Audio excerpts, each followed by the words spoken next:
Hey guys, welcome back with another student video. Guys, in this video we will discuss when you open battery option in your iPhone, you may see a problem that battery health and charging unknown part. So how can you fix it? So guys, if you are showing unknown part option here or pop-up here, so we can fix it very easily. So simply guys, you may just go back and first of all you may just restart your device and check that your problem will be fixed.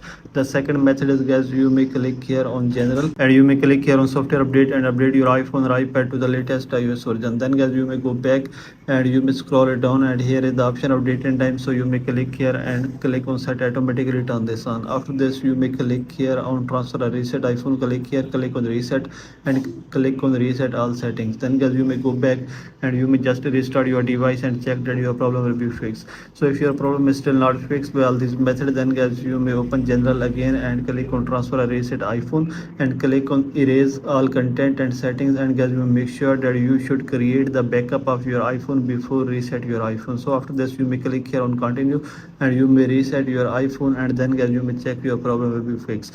If your problem is still not fixed by all these methods, then guys, it means that your battery is not original and it has been changed. Now you may contact to iPhone customer care and you may ask them to change your battery to original battery and they will fix it as soon as possible. So by all these methods you can fix it very easily. So this is the video guys. For more videos please subscribe our channel.